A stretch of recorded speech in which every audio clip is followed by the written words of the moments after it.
every story appears ordinary until you see the core side of it. And what you're looking for is the story behind the news. We bring it to you from Lagos, the commercial capital of Nigeria. Giving you all sides and political stories round the clock. Every detail from the start line to the final whistle.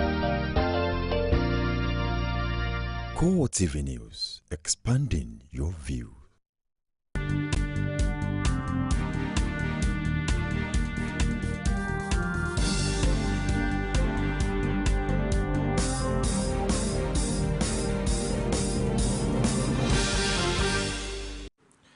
Hello and welcome to CoreTV Primetime News. I am Frank Omalape. In our top stories tonight, the National Assembly complex bubbles with activities ahead of Tuesday inauguration of the 8th Assembly.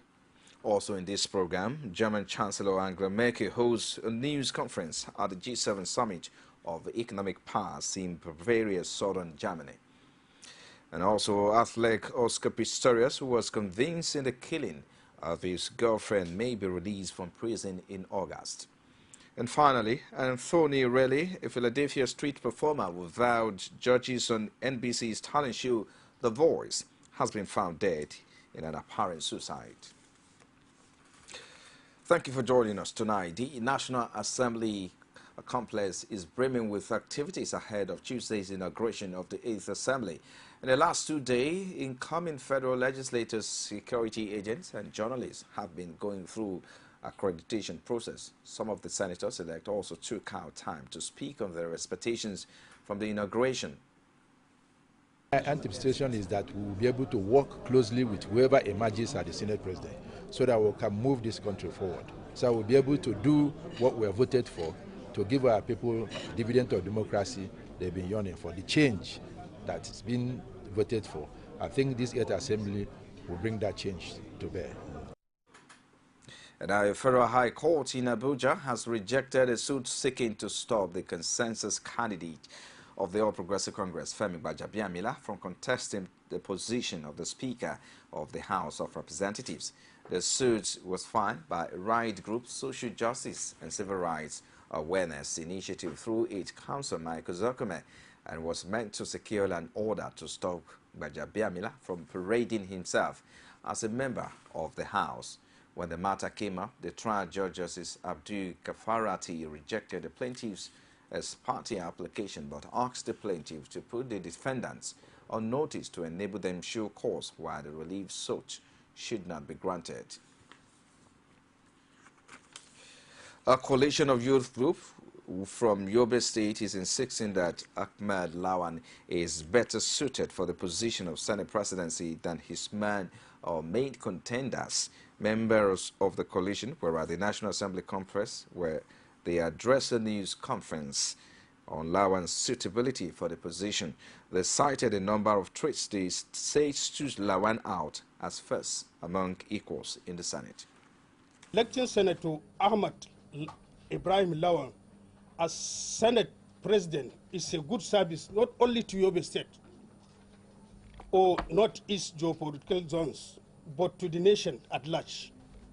We believed that Senator Ahmed Ibrahim Lawan, a former lecturer turned politician, possesses the required qualities, character, and the frame of mind to make a qualitative Senate President.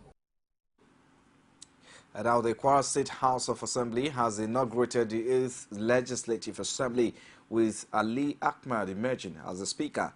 Ali Ahmed, who was the Chairman House Committee on the Judiciary in the 7th National Assembly, noted that the newly inaugurated Assembly will usher in better things for the people of Kwara State. Our correspondent Rashid has more in this report. The politics of Kwara is such a peculiar one as this is playing out in the emergence of Ali Ahmed, a member of the just concluded House of Representatives and indeed the chairman of the House Committee on Judiciary as the Speaker of the Kwara State House of Assembly. The immediate Speaker, Razak Atunwa, is now at the House of Representatives.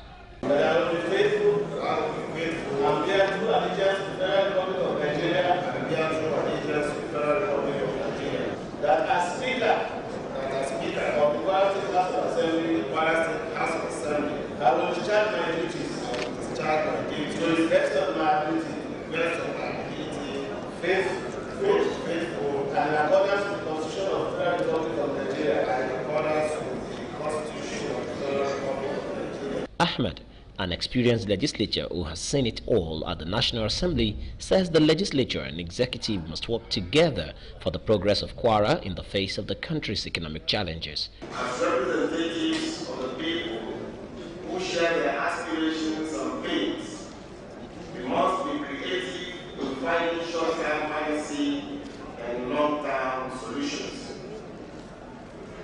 We shall work with the executive arm in ensuring protection of life and property of all parties, to ensure advancement of their welfare and economic well-being.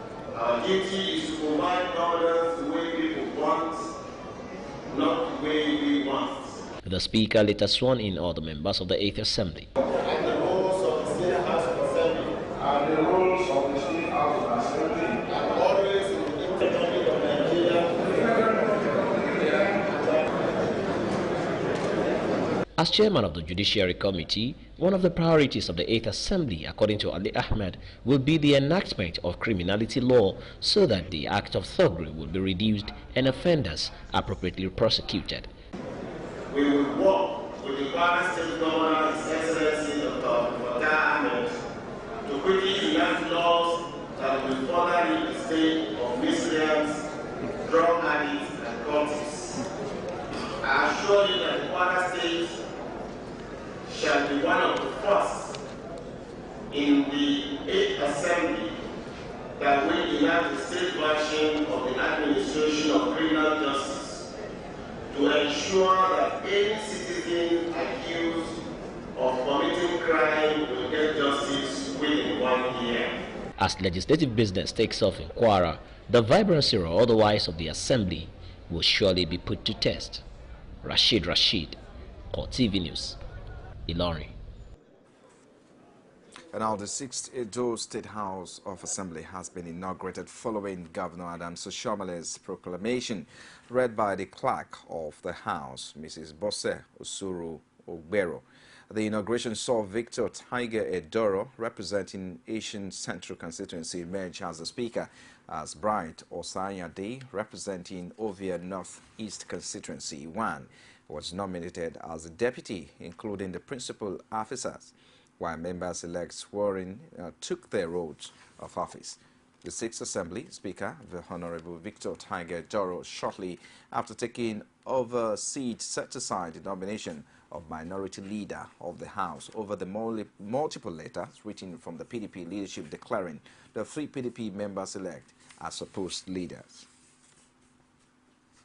And now the much talked about appointment of the 5 principal officers by Governor Rochas Okorocha has finally taken its course today with the swearing-in and inauguration event which took place at the Sam Mbakwe Chamber of the Imo State Government House. Correspondent Ajibade Ofeso has details. We do apologize for bringing you that report in a subsequent bulletin. Lagos State Governor Akinwumi Ambode has solicited the support of members of the 8th Assembly in his quest towards developing the state. Ambode made the appeal during the proclamation of the State Assembly. A correspondent, Abiola Lowoli's report is presented from our studios. Quoting Section 105, subsection 3 of the 1999 Constitution, Governor Akinwumi Ambode proclaimed the 8th Lagos State House of Assembly with call on members to put the state first in their transactions. Before presenting the proclamation letter to the clerk of the House, Olusegun Abiru, Ambode urged members of the House to join hands with him in the quest of developing the state. As you settle down to commence your legislative duties, I seek your support. On my part, I am committed to ensuring that all policies of government are legitimized in these hallowed chambers. I will work and collaborate with you and also respect your views and opinions, irrespective of the party that you represent. Afterwards, the clerk Olusegun Abiru proceeded to formally read the letter to the inaugurated house. I read the proclamation. Lagos State state government. Proclamation. First one to the power vested beginning by subsection 3 of section 105 of the Constitution of the Federal Republic of Nigeria 1999 as amended. I, Akinwumi Ambode, Governor of Lagos State, do hereby proclaim that the first session of the 8th Assembly of the Lagos State House of Assembly will convene today, the 8th day of June 2015, in the House Chamber of the Lagos State House of Assembly in Greater Lagos. Honorable Mudashiru Obasa from Agege Constituency 1 was elected as Speaker of the Assembly. While the proclamation was on, security operatives had a tough time controlling the crowd.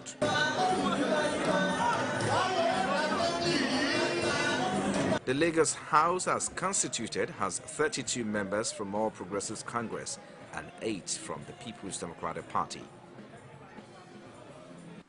And our civil rights group Social Action has expressed displeasure over the failure of the Senate to concur with the House of Representatives on the passage of the Petroleum Industry Bill.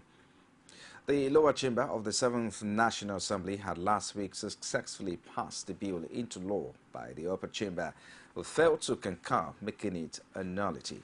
National coordinator of the group, Vivian Bellowodu, told CoreTV News in Abuja that the former federal lawmakers erred by failing to pass the PIB into law. Those in favor. 47 out of 369 federal lawmakers passed the PIB into law in the lower chamber of the National Assembly. But the Senate had already rounded off its session by the time the House passed the bill on the final day. This meant that what the representatives did was an exercise in futility. Civil rights activists are blaming the Senate for what they described as a major setback. We are saddened. It's like an anticlimax. You know, we are having in one hand a joyous news, and almost immediately we are getting, you know, the opposite of all that the Senate refused to give the necessary concurrence for the bill to become, you know, to take effect as law. And so we are deeply, deeply saddened because this is a major setback. The action of the Senate indeed, it takes us back to square one. The PIB had been in the National Assembly for almost 10 years, but the activists are hoping that it will give oil-producing communities a sense of belonging once it's passed into law. Back there, communities had expected that this bill was going to be passed, and you know, it was going to give a very big relief, you know, on some of the challenges that confront communities that, you know, that are oil-bearing communities, that in those areas where oil extraction is going on. But once again, we have had this bill being defeated in yet the 7th Assembly. Recall that this bill started its life from the Yaradua administration, and by this now, this bill is getting into 3 or 4 administrations, and it is really, really sad. The civil rights group believes that if the incoming 8th National Assembly makes the PIB a priority, it won't go through the unnecessary delays previous lawmakers subjected it to. You're still watching CoreTV Primetime News. We'll take a break now. Be back shortly with more stories. Do join us again. Women share the most amazing thoughts on national issues, and they do it passionately.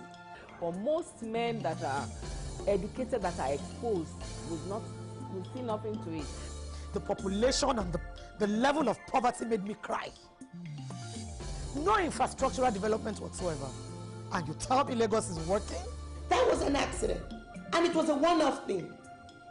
Other than that, there has never been any situation in Nigeria where a Nigerian attacked anybody just because of where they came from. Sharing the adorable word of women in politics every week, only on CoreTV News. If you just joined us, this is CoreTV Primetime News live from our Lagos studios. A quick reminder of our top stories now.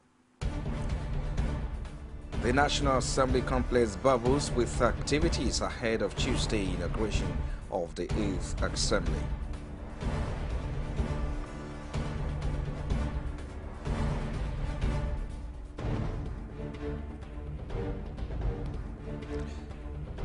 And German Chancellor Angela Merkel holds a news conference at the G7 Summit of Economic Powers in Bavaria, southern Germany.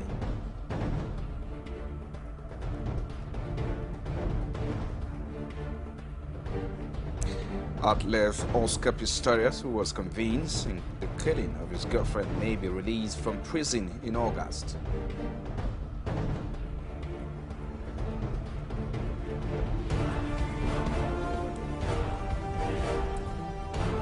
Finally, Anthony Riley, a Philadelphia street performer who vowed judges on NBC's talent show The Voice, has been found dead in an apparent suicide situation.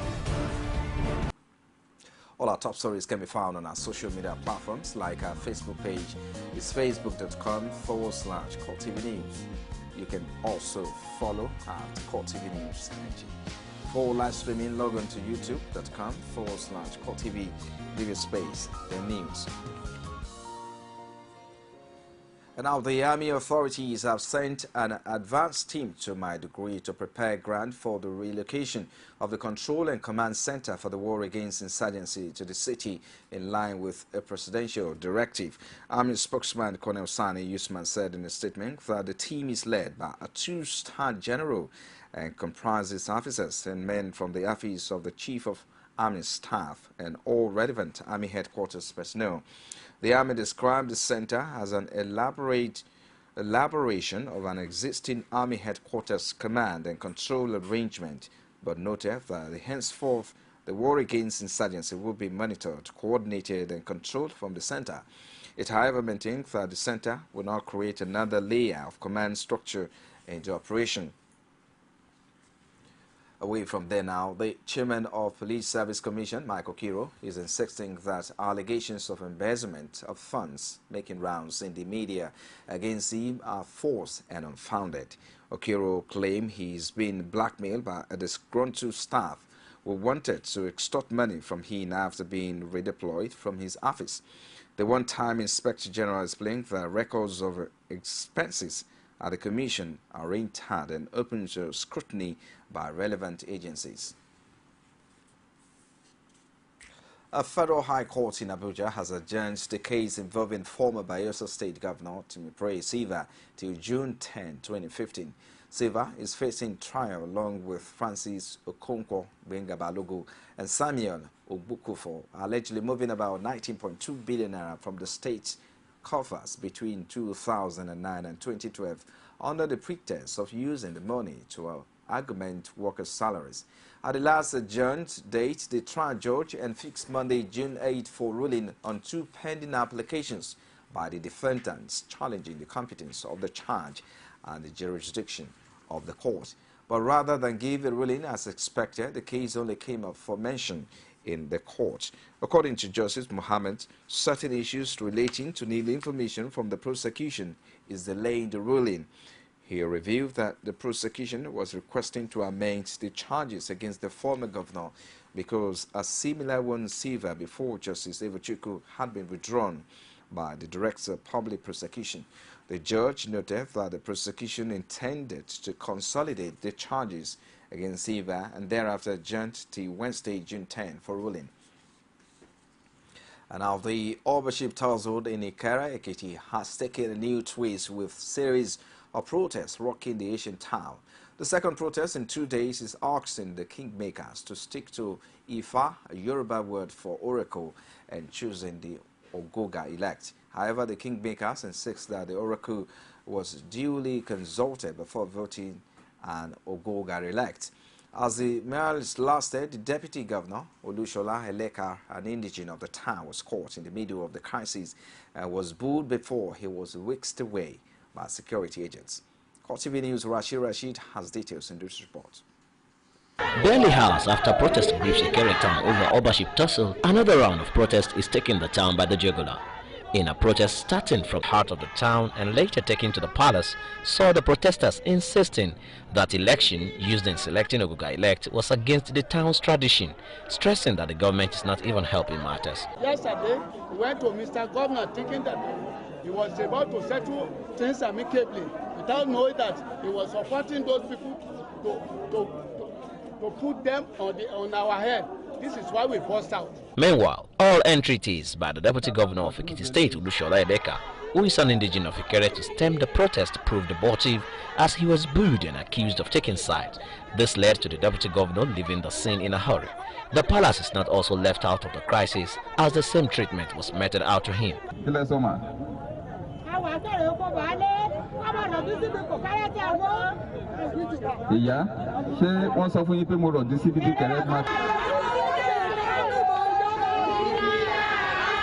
However, the kingmakers insist to have done the right thing in the selection process.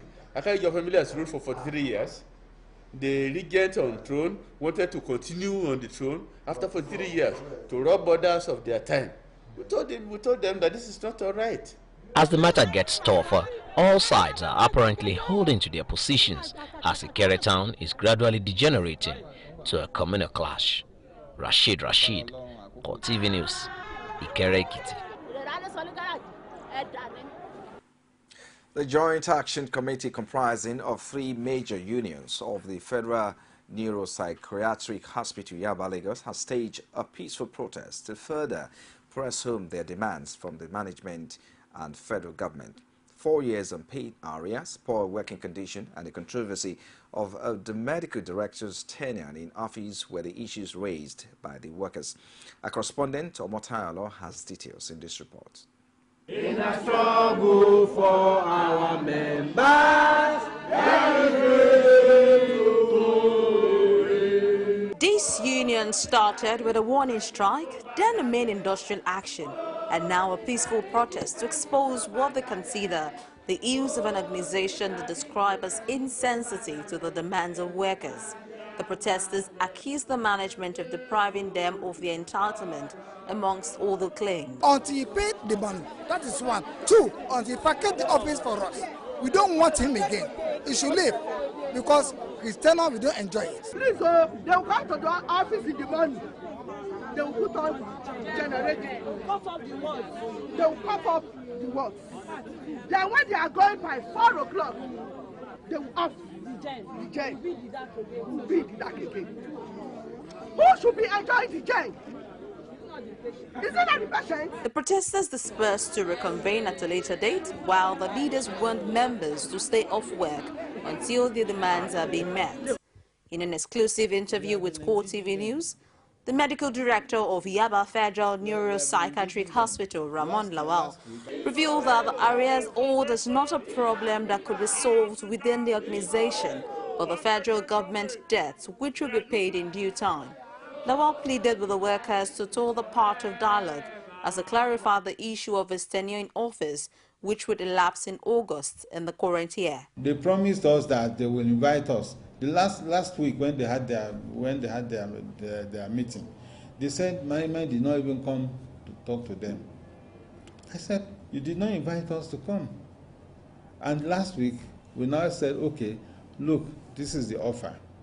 Okay, maybe at least if we start somewhere to assist them, maybe, before we get somewhere along the line, government will come. On the poor working environment and short supplies of stationaries to work with, the head of nursing department, Talabi Abiodun, admitted that there had been some challenges in the past which had been solved. I just pray God should make it. Maybe they'll be convinced from Abuja to pay the money so that everybody will have rest of mind. It's not been easy for me too.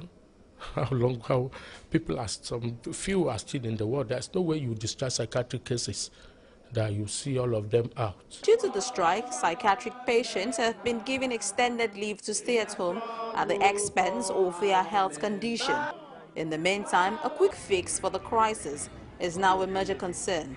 Omotayalo, CoreTV News, Lagos.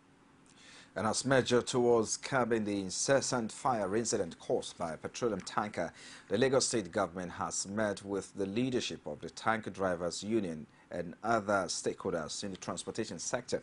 The summit, which had Lagos State Governor Akinwumi Ambode, is to intimate the drivers on the need to imbibe best practices while plying the roads. A correspondent, Abiola Luwele's report, is presented from our studios. This summit, according to Governor Akinwumi Ambode, is to explore ways of putting a stop to recurring fire incident caused by few tankers. While the institution of a committee examining the immediate and remote causes of the tanker fire-related incidents in the state, this is noted, will assist in averting recurrence of the ugly incidents. In addition to that, they will quickly engage the insurance industry and relevant stakeholders also to meet and work out appropriate insurance policy that will protect the ordinary Lagosian from whatever havoc that may occur in future tanker incidences in Lagos. While two of such incidents in the Yanakpaja and Idimu area of Alimosho local government in Lagos had led to destruction of property worth millions of naira, victims and eyewitnesses of the inferno have blamed the recklessness of tank drivers on the road. Law enforcement agencies at the events blamed the fire outbreak on human errors and inefficiency. Recruit people to drive this thing. If you look at an average tanker driver, you see young boys that virtually have no value for life, so to say, driving some of these trucks under the influence of substance. So these are key issues that we really need to look at. Young drivers handling articulated vehicles, and the experience is not there. We really need to look at the drivers themselves and see what we can possibly do to improve on their professionalism, their conduct, their morale, good morale. There is the need to set minimum standard for recruitment of drivers. While leadership of the tanker drivers maintain that drivers are well trained, the findings of the committee in the next 2 weeks will certainly clear the air and prove a solution of the lingering challenge of tanker fire incidents in the Lagos metropolis. Inspector General of Police Solomon Larashe has directed that suspected cult leaders and members arrested in Edo State be arraigned in court on Tuesday for prosecution. Police spokesman Emmanuel Ojukwu disclosed this in a statement issued in Abuja. He added that preliminary investigations have shown that the suspects played different roles in acts of terror, as well as vicious inter- and intra-court conflicts in the state. A chairman of the National Drug Law Enforcement Agency, Amadou Gade, has commenced the management of the Federal Airport Authority of Nigeria over the arrest of a Lebanese call with cocaine at the Murtala Mohammed International Airport in Lagos. The 23-year-old Lebanese Vaiz Awan was apprehended with 260 grams of cocaine hidden inside his boxer's shorts.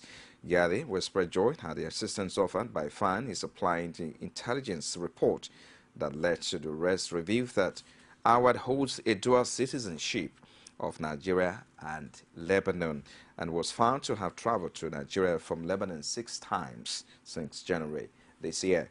The suspect was apprehended during the outward screening of passengers on Middle East air flights. Away from there now, the educational sector in Nigeria has been an institution meant to enlighten everyone that passes through the system. It is this vein that the Old Boy Association of the First Secondary School in Nigeria, same as Grammar School, Bariga, Lagos, celebrate the 156th Founders Day anniversary. Speaking at the event, the Old Boys emphasized on the state of the school and the achievements it has recorded in the previous years. It is far better now than during our own time, and we have every cause to thank God for that progress that has been made over the years. The standards was very high then. The facilities that we're seeing now cannot be compared to what we obtained when we were in the school. I think there have been serious improvement in the facilities of the school. Governments at various levels have over the years been accused of multiple taxation. Is this true? Speaking at a tax and governance platform in Lagos, an official of the Lagos State government, Wale Musa, educates on levies, rates and taxes and different arms that undertake different revenue collection. The head of Department for International Development, DFID, Shino Fagbinro Brian, in an interview with CoreTV News, believed that taxation is a lot more than just collecting revenue. be able to understand that we have a huge problem before us in terms of, to be honest, Nigeria is not getting the best out of the social contract relationship. We could do better with internally generated revenue. We could do better with tax collection. We could do better with the management of the tax collection. Local governments do not collect taxes, yet they say multiple taxation. So people are confused. If you have refuse in your house, the local government comes to collect money for that refuse, you say you are being taxed. If you have a shop, I have a house, there's no shop there. I will not pay for the shop if I don't have a shop. You have a shop in your house, you come there to go and pay. You say you have paid for refuse, and you now have to pay for shop, multiple taxation. You've been watching CoreTV Primetime News live from our Lagos studios. We take another break now. Be back with sports and stories outside Nigeria. Stay with us. As news breaks, people don't let events pass without giving their comment or reactions. When the problem arises in society, these are the people that will be consulted. To cleanse the corruption in society, we are not to provide information for good life and also security of life and property in this country. The academic society have the loudest voice on this platform. Whether you call it a sovereign national conference or a national conference, it is about the people of Nigeria. There should be a change in power. In any way they can do it. I think there's a script already. Every Tuesday at 8:45 p.m. on this station. From the Ivory Tower, a must-watch for the learning minds. And outside Nigeria now, German Chancellor Angela Merkel holds a news conference at the G7 Summit of Economic Powers in Bavaria in southern Germany. U.S. President Barack Obama and British Prime Minister David Cameron will also address the media later. Russia has been excluded from what was previously known as the G8 since the annexation of Crimea last year. And David Cameron has said he expects all his ministers to back any deal he makes with the European Union or leave the government. It comes after U.S. President Barack Obama said he was looking forward to the UK staying in the EU, and a group of 50 Tory MPs have formed a group pushing for radical reforms. Cameron's plan is to renegotiate the UK's relationship with the EU ahead of an in-out referendum by 2017. Mr. Cameron says he is carrying out a renegotiation in the national interest to get a result that he will believe will be in the national interest.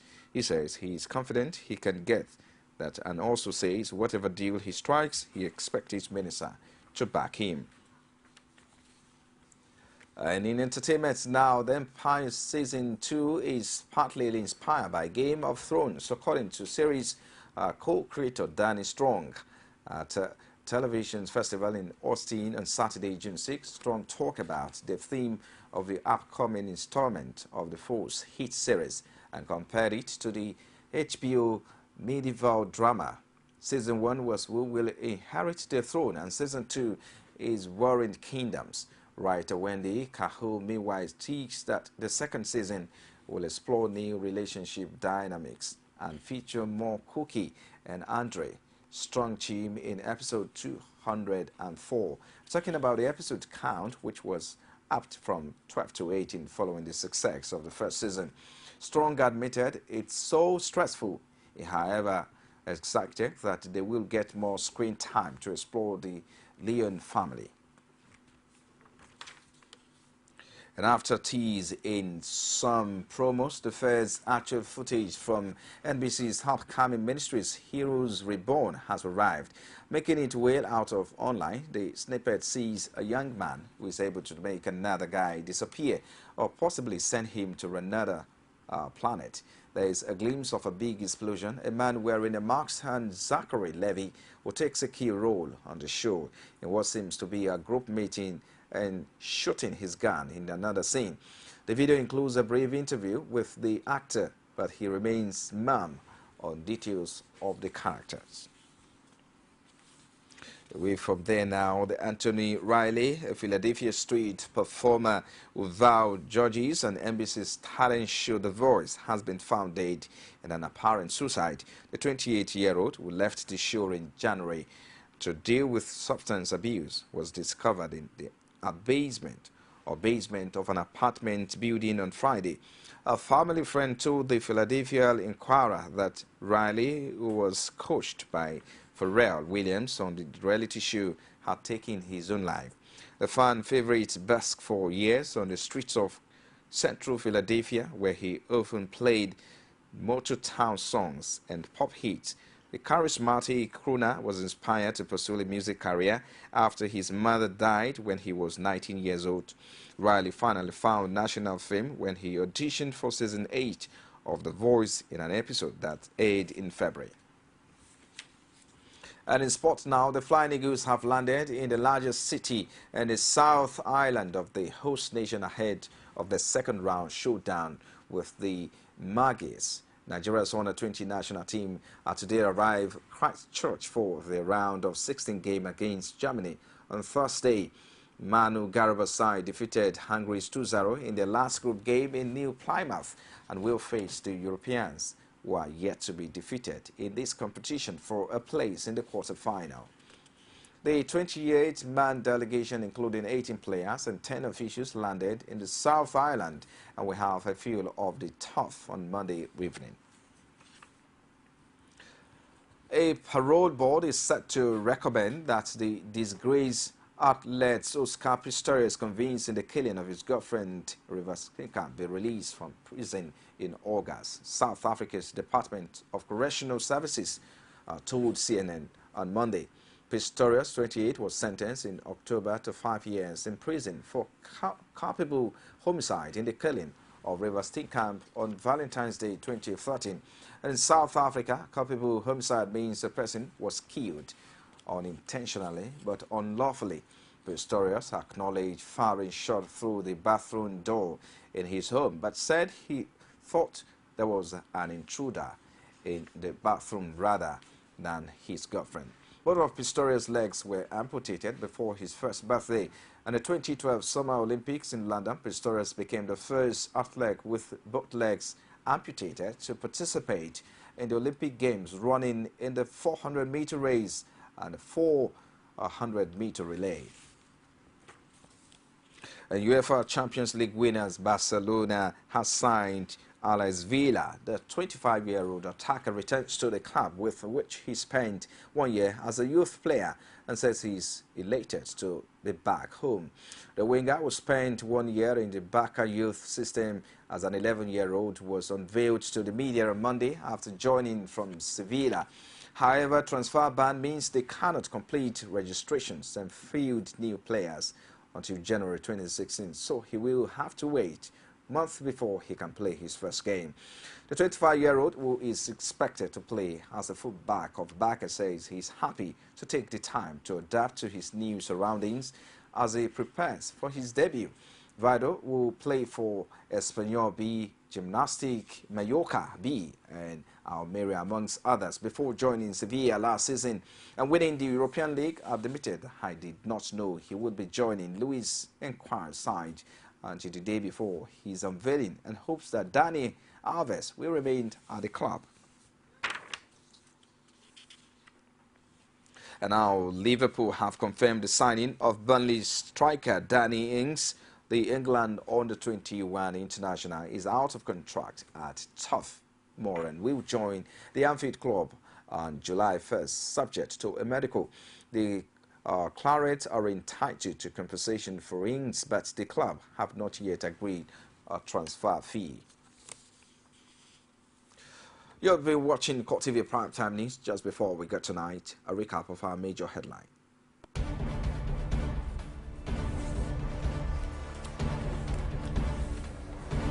We told you that the National Assembly complex bubbles with activities ahead of Tuesday's inauguration of the 8th Assembly.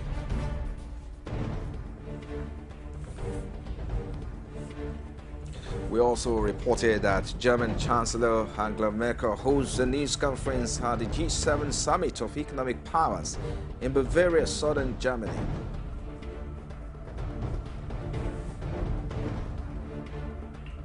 An athlete, Oscar Pistorius, who was convinced in the killing of his girlfriend, Riva Steenkamp, may be released from prison in August.